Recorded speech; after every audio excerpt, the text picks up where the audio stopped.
Welcome. My name is Len Lane, and I am the founder and president of Brokers for Life, Inc., and we are Dominion Lending Centers in Western Canada. The topic of our podcast will be about what we consider to be real-life mortgage solutions. Welcome back. Today, we're going to talk to one of the long-time active mortgage lending companies. I guess you're actually a MIC to start with, as well as one of its founders, and that would be Brian Menges.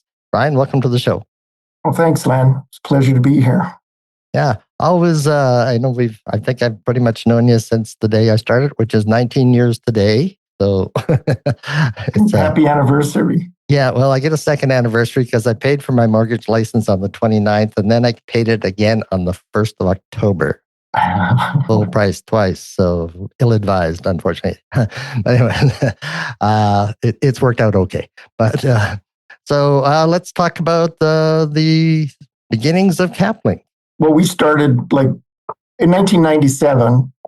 We had started out as a private lender that originally we syndicated loans. So we just had a group of investors that we got to know, and we would do individual loans with them or with groups of them. And then in 2005, we actually merged our company with Equiplan, which was run by Marcel Notshell. Marcel was trying to retire. And when we took over his brokerage firm, that introduced us to MICs, Mortgage Investment Corporations. So from that time until 2022, we ran MICs, which meant that not only did we have to be licensed as a mortgage broker, but ultimately we were licensed with the securities regulators as a investment fund manager, restricted portfolio manager, and exempt market dealer, which we maintain today. Yeah, I see the list there and I go exempt market dealer, mortgage broker, mortgage loan administrator as well, right? As well as a restricted portfolio. Yeah. That's a lot of licenses.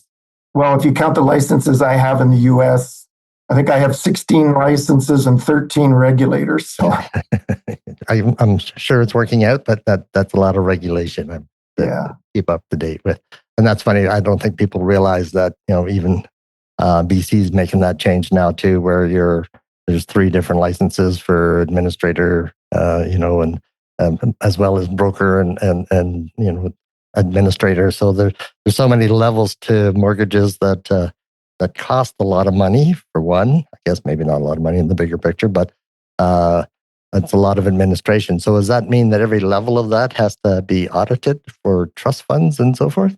No. Just we get, as an administrator, we get audited on our any trust accounts that we have, irrespective of what money, like if it's MIC money or syndicated funds that flows through there, it doesn't matter. So, and because we're a securities dealer, Caplink itself gets audited every year, as well as we now have one fund, mutual fund trust, that it gets audited every year. So it's an expensive hobby. I'm sure. So obviously quite successful in the West. I don't know how well you're known in Ontario. Is Ontario on your list as well? Yeah, we haven't been concentrating on Ontario because of the economic downturn there, but also as you and I have discussed, back when COVID hit, I actually pushed Caplink south, first into the United States and then into Mexico, and we're having such a good time actually in Mexico that we are still lending in Canada, but I've suspended lending in the US because the key markets that we work in, Arizona, Florida, California, Texas, they're all going through quite significant real estate downturns. And I just don't want to be lending in those markets. And then you add in a little bit of chaos from tariff wars, and it's so much easier to lend in Mexico. So we've been really focused on Mexico. Yeah, and that's the tariff wars are interesting. I ordered a pair of shoes. I wear these special shoes that come from California, and you don't think about the tariffs until you have to pay one. So 2 pairs of shoes, the tariffs were $98. Great stories. $24 a shoe, right? That's right. Well, what I'm hearing is, people are getting goods delivered to them and then they pay the tariff. And it's more valuable costs more than the actual product they bought. So. Yeah, that's right. Yeah. So that's interesting to hear. We've seen that several times here, and usually with the mix. So do you have to look at adjusting your book as much in the U.S. as we have had here in the past? Well, we didn't expose ourselves to too much in the United States. I pulled out of the market a couple of years ago, really, because it was obvious that it was going to decline because it was overheated and interest rates had started to go up. But I didn't know how bad it was going to be because I didn't factor in the current insurance crisis that they have there. Insurance, a gentleman I know in Maui, his insurance has gone up 700%. So you're seeing all sorts of operating costs go up in the States that when you hear about Canadians selling out because of Trump, that's a little disingenuous because Trump was the icing on the cake, but what they're more concerned about high property taxes, high insurance, and then a low return on rental income right now. So people are moving out, but Mexico is the exact opposite, right? All our areas that we lend in Mexico are appreciating. We had one young gentleman, an American, that we financed in October last year, so a year ago, and he just sold his property. He bought it for $550 and sold it for over $700. And so you're seeing real appreciation in real estate, and some really good product, and we have just such a great selection of borrowers that we currently, we have no arrears, no defaults, no foreclosures outside of Canada. And what we do have in Canada is pretty minimal, but still, we'd be shocked if one of our loans went into default in Mexico because the borrowers are so strong. Yeah, so they're not Mexican citizens usually? Is that the scenario? No, yeah. We only lend right now. We only lend to Canadians and Americans who are buying second homes in Mexico. Right. And so our problem has been the demand has been so great that we haven't been able to keep up when it comes to raising capital. So we've actually, interesting, we have for over a year now, because my quality of borrower and product was so good, I started to pursue an insurance program, a mortgage default insurance program. And we are in negotiations with 2 different insurance companies right now. And we expect to have something finalized by the end of this month. And then we hope through that we can attract institutional money, larger amounts of money, because, we think that we can generate upwards of $1 billion US in mortgage production within 5 years. Wow. And that's if we go slow. It's a huge market in Mexico. We've actually too, I should let you, make it clear that we've actually rebranded. In Canada, people know us as Caplink Financial. But we've actually, for our lending purposes internationally and even locally, we've changed the name to SoBankable. Right. So if somebody was looking us up, you wouldn't see anything interesting on Caplink's website. But if you go to the SoBankable website, you'll see all the information on Mexico. So in Mexico, the realtors and builders we deal with, they only know us as SoBankable. And that's interesting. Yeah, I was actually looking at both sites there. So it's if it had a Y, it'd be name bank. I am bank. So I'm practicing my Spanish. I'm going for 3 weeks again at Christmas. I've been away for a while. So there you go. There's a lot of mortgage brokers down there. They're semi-retired. So. Yeah. We run into a few of them every now and then. Our friend Mr. Harry's, of course, is living in a penthouse out in Nuevo. So it's so I was going to catch up to him while we're down there if he's not renting his place out. So obviously banking in ownership in Mexico is different. So how is that part worked around, I guess, or facilitated? Well, when Mexico established its constitution originally, you couldn't own real estate in Mexico as a foreigner, as a non-resident.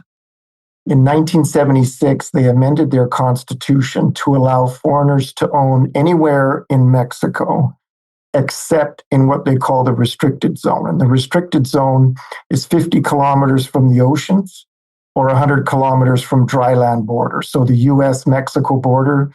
So that very narrow band is called the restricted zone.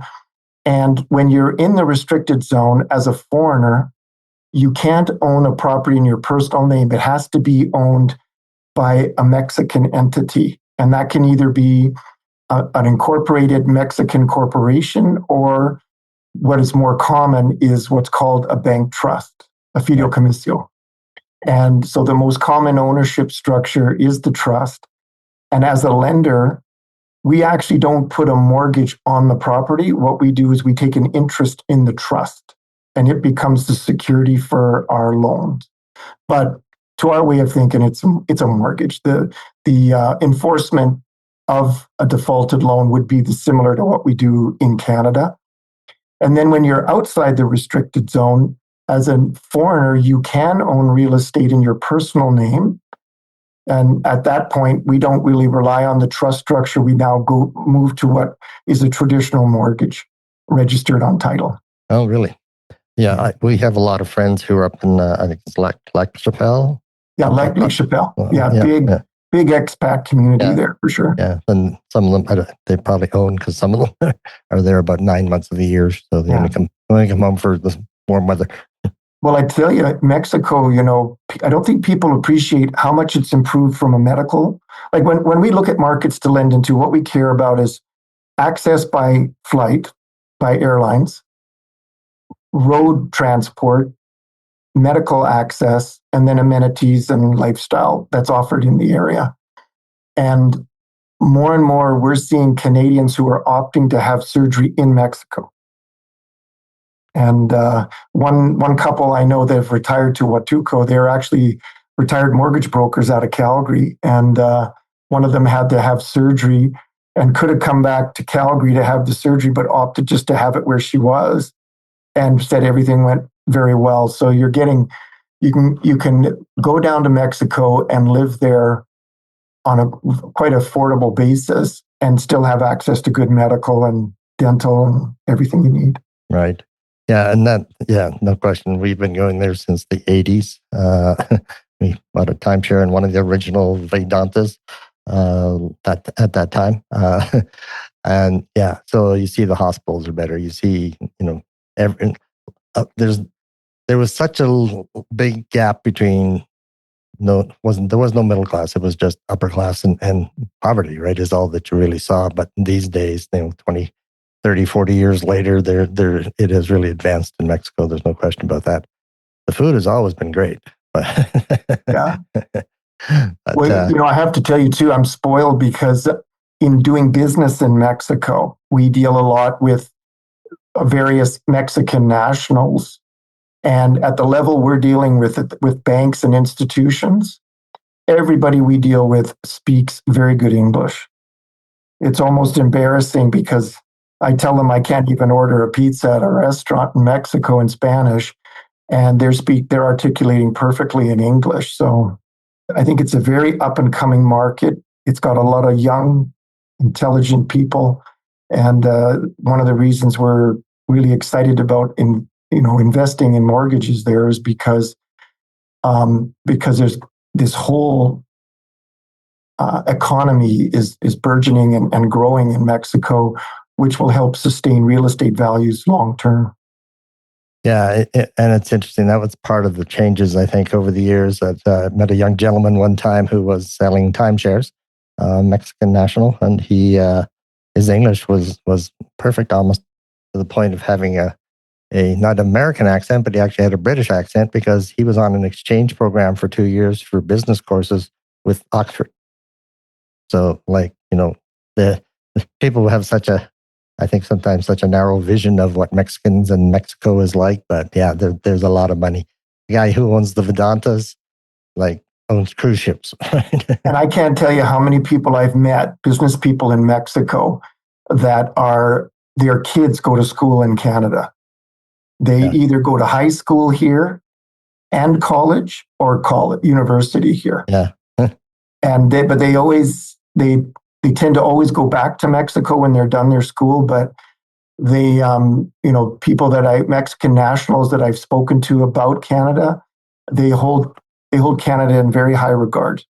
You're seeing Carney and Scheinbaum get together on some, bilateral agreements, and I can see Canada and Mexico getting along very well. Yeah, no, we have a great dislike for the guy in the middle. So it's, I know if with the tariffs going the way they are, I don't know where that's all going to end up. But yeah, right. Definitely a good idea to make some good connections in that direction. There was an article a couple of weeks ago, I guess, maybe even a week ago, and it was talking about our ports being too small to bring in the big enough ships out of Mexico to trade product, right? So we'll see how that ends up. But that was an interesting conversation as well. So long term, what's the bigger goal here? I heard $1 billion number. That's exciting number. A lot of zeros. A lot of zeros. Yeah, we'd like to. The medium term goal is to build up. We basically did a proof of concept. So we did a bunch of lending in Mexico, ironed out all the kinks, and then we have institutional partners coming on here. So really, November 1, we'll be launching a much more concerted effort to lend throughout Mexico, or at least there's 31 states in Mexico, and we're lending in 7 right now, and they're all where Canadians and Americans tend to cluster. Right. So we'd like to grow that. And but it's different. It's interesting, Len. When I deal with the Canadians who own in the U.S., my investors, some of them, or people we have dealt with for finance purposes, nobody planned to retire there. Nobody plans to live there. They own it. They go there for the winters, and at a certain point, they'll sell and come home when they can't travel anymore. But I would say 50% of the Canadians and Americans we're dealing with right now are buying in Mexico with the intent on retiring there. So, we are very cognizant of the fact that is going to be a destination place for people to retire to, especially when you realize that if people want to retire in their early 60s, and your people are living now to age, Canadians particularly are into their mid 80s, that's a long runway. And not everybody has enough savings to afford to live in Canada or the US, depending where they're from. And they're looking to move to Mexico because they can get the medical, the dental, but they can live in a nice climate for probably about a third of what it costs to live in a similar place in Canada or the US. So our pursuit is to accommodate that migration. So lending is just the starting point. Mm-hmm. We're already engaged in, we do foreign currency exchange. We are we're looking at development of some settlements is subdivisions that would accommodate Canadians and Americans retiring full-time to Mexico. We have a partner that just finished building a hospital, and they're looking at building more. So we'd like to build a whole ecosystem that supports Canadians and Americans migrating to Mexico. Wow, that's interesting. It's so how do mortgage brokers get to be involved? I did talk to our insurance company, as we talked about before.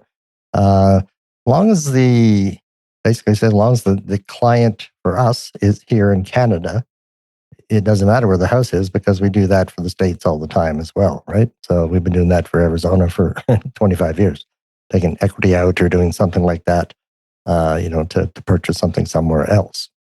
And there's where we're getting, of the leads that we've had for the homes that we have financed, a good portion have come from Canadian mortgage brokers. Everybody seems to know somebody who's looking to buy or owns already in Mexico and is looking for financing. So we take apps like we do in Canada. We underwrite loans in Mexico pretty similar to how we underwrite in Canada. And we just take it, the difference is we're taking security in Mexico. They can just reach out directly to me. We would process the loan, and they would charge a broker fee like they would if they were doing a private deal in Canada. And what we do first is, as you and I have discussed, we get permission from the broker owner. We want to make sure. We've had two outcomes, like what you're saying. Some owners are comfortable with it and they just treat it like another deal. Others don't want to do it, but they give permission to their broker to work with us independent of their brokerage firm. So we get instructions from the broker owner. We've talked to RICA, and of course, RICA has been very adamant that they have no jurisdiction for financing outside of Alberta. So they don't require, they don't look at it as anybody having to have a special license or reporting to them if they're doing deals in Mexico. And in Mexico, they don't have a formal mortgage broker designation at all anywhere in Mexico. So basically, the individuals, the Canadian mortgage brokers we've dealt with, have just treated it like another application. And most times the broker owners are on side with them doing it. So we remit commission right to the broker owner, their brokerage shop. And but it's pretty simple. In fact, it's probably less work for the mortgage broker because it is complicated. And so once we're introduced to the borrower by the Canadian mortgage broker, we pretty much take it from there. They'll give us the original application, and then we'll have to deal with the borrower directly because it is quite involved, but it doesn't matter. And so, yeah, it's not more complicated than that. We try to make it as easy as possible. We've tried to automate and our communications. We stay in touch with the Canadian mortgage broker as well as the borrower. And one thing that they have to be cognizant of, though, is because we work with trusts, the trust takes 45 to 60 days to establish in Mexico. So if you are working with a Canadian, you have to manage their expectations. We find that's one of the biggest obligations of the Canadian mortgage broker, and that you cannot close in 2 weeks. So you're looking at a minimum 2 months to close. So immediately when we are engaged on a file, we want to know if they've purchased a property, when the closing date is, because we know it just can't happen that quickly. But other than that, we manage it, and it's same kind of underwriting. You know, we have a minimum credit score of 660. We have a maximum loan to value of 70%. Our TDS maximum is 50%. Loans are 30-year AMs and 5-year terms, fixed. And that's really it. Doesn't get more complicated than that. That's not complicated at all. Yeah, and that's just I'm sure some of the brokers just look at it like, what's the difference if the money came from Caplink directly, other than SoBankable, right? So it's I think it's a viable option, and you've already talked to one of my associates that who is fluent, as is several of her friends in Spanish. So I'm sure that she's cooking up something to do, because she did that many years ago down there, actually. So yeah, we've talked with her, and she should get into it, because we have. I just think of one of the brokers we deal with. Started out just with one deal, and I would suggest to you now at least 50% of his mortgage practice in Vancouver, where he lives, is financing Canadians buying property in Mexico. Yeah, and like I said, we have friends who have retired, and they travel. Actually, this year they're traveling around Canada because they don't want to travel around the States and anything, or offshore. But they're up in La Chapelle about half of the year. So I've been putting the bug in their ear to say, I don't know that they want to buy because they like to travel around, but but I am sure they know a lot of people up there that may be just in that market. So we'll see how it goes. Well, if you think about it, you could go on holiday, sit by the pool and hand out business cards. I always make sure and hand out one regardless of where I am in the world. So. Anyways. All right. I have to thank you for your time. I know you're a busy guy, obviously, with all this on the go. It's I see you have a large team behind you now. I didn't realize there was that many people working in your office, but I see you brought the children in as well. So is that a good thing? Or Oh, it's a great thing. Yeah, I'm lucky. I never insisted my kids get involved with what I do. They could do whatever they want, but my two sons have both found their way into the business, and they're at a point now where if they weren't here, I'd be walking around with one arm tied behind my back. So I'm fortunate. They want to be here. They're smart. They're good, and they really like what they're doing. So yeah, excellent. So, all right, Brian, I thank you for your time, and we will talk to you soon. Okay, thanks, Len. Thanks for listening today. I hope you found the information that we provided to be useful in your mortgage journey. And remember, you can always find our associates at www.brokersforlife.ca/associates. Have a great day.